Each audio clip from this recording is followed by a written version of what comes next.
छुट्टन यादव, प्रदेश महामंत्री आरएलपी। जो 3 बिल लेकर के आए उनके बारे में आपको क्या कहना है? देखो, कहना क्या है जी, इतने दिन से लाखों किसान, लाखों की तादाद में पूरी दिल्ली को घेर रखे हैं हर बॉर्डर पे। आज किसान अपने परिवार समेत इतनी कड़ाके की ठंड में यहाँ उपस्थित है, तो आपको खुद को मीडिया के माध्यम से बताना चाहूँगा कि इस कानून की आवश्यकता ही नहीं थी। और कानून बढ़ता तो सबके सामने बढ़ता। जब कोरोना काल चल रहा था उस दरमियान 2-3 लोगों की राय मशवरे से ये कानून बनाया गया, उनको फ़ायदा पहुँचाने के लिए। तो आवश्यकता ही नहीं थी ऐसे कानून बनाने की। भाई, उस कानून की आवश्यकता, उस कानून से किसानों का क्या फ़ायदा होगा? वो कह रहे हैं कि 2022 में हम किसानों को आत्मनिर्भर बनाएंगे और किसानों की 2 गुना आय होगी। अब आप बताओ, ऐसे कानूनों से कहाँ होगी? जिस प्रकार से काफ़ी लंबे वर्षों तक ईस्ट इंडिया कंपनी ने हिंदुस्तान पर राज किया, वैसे ये कानून है। अडानी और अंबानी, अगर ये कानून लागू हो जाएगा तो ये 2 धनाढ्य लोग, उद्योगपति लोग हिंदुस्तान पे कब्जा कर लेंगे और ये ईस्ट इंडिया कंपनी की तरह राज करेंगे। और सर, इसी गोदी मीडिया के बारे में आपका कुछ बात? क्या गोदी मीडिया जो उड़ा रही है कि वहाँ पर किसान जो थोड़ा ऐश कर रहे हैं, यहाँ पर कोई मतलब आंदोलन नहीं कर पा रहे, तो उसके बारे में आपकी क्या राय है गोदी मीडिया के बारे में? ये सब झूठी अफवाहें हैं जी। किसान तो देखो, अब व्यवस्थाएं यहाँ सब विवेक द्वारा, खुद के स्वयं सेवकों द्वारा व्यवस्था है, तो किसान अपने अपने घरों से ला रहे हैं। और जो भी धार्मिक संगठन है वो इनकी व्यवस्थाएं करा रहे हैं। ये सब झूठी अफवाहें हैं। ऐसी कोई व्यवस्था आप मीडिया के माध्यम से आप रोज़ दिखा रहे हैं, ऐसी कौन सी यहाँ व्यवस्था है? कौन से यहाँ ऐसे कोई आतंकवादी घुस के आ गए? इंटेलिजेंसी ब्यूरो काम कर रही है, आईबी काम कर रही है। आप सब लोग देख रहे हैं कि कैसे किसान पीड़ा में है, कैसे किसान का दर्द तो किसान ही समझ सकता है। महलों में रहने वाला कभी राजा नहीं समझ सकता।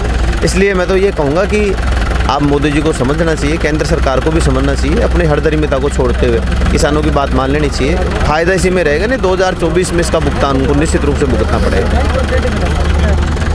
और सर, अगर ये सरकार कहे कि हम इस बिलों के अंदर थोड़ा सा चेंजेस ला देंगे, हम इनको वापस नहीं करेंगे, तो आप क्या चाहते हो? वापस होना चाहते हो या फिर थोड़ा सा इनका चेंजेस हो जाए तो बस में राजी हो? देखो, इसमें हमारी आरएलपी पार्टी ऐसा नहीं चाहती है और ना हम इसका कोई हम नेतृत्व कर रहे हैं। नेतृत्व जो भी किसान संगठन है देश के, वो 35 संगठन इसका नेतृत्व कर रहे हैं। और हमारी पार्टी तो सदैव संपूर्ण वर्गों को साथ में लेकर चलती है। जहाँ किसान नौजवान के साथ अत्याचार होता है वहीं पार्टी खड़ी रहती है। आपने देखा कि हमारा जो उत्तरी भारत का ही कहूँगा मैं तो, और उत्तरी भारत का संपूर्ण भारत का सबसे बड़ा आज किसान नेता है हनुमान जी बेनीवाल।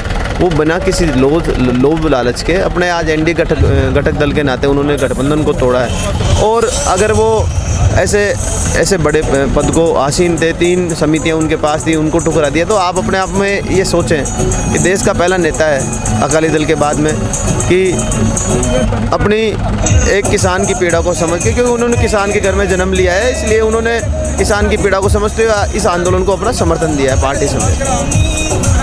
तो दोस्तों, जैसे हम देख पा रहे हो, आरएलपी पार्टी के जो प्रवक्ता हैं कैसे कड़ाके की ठंड के अंदर यहाँ पर बैठे हुए हैं और अनशन पर बैठे हुए, और इनका कहना है कि जब तक ये बिल वापस नहीं हो जाते तब तक वो यहाँ पर बैठे रहेंगे।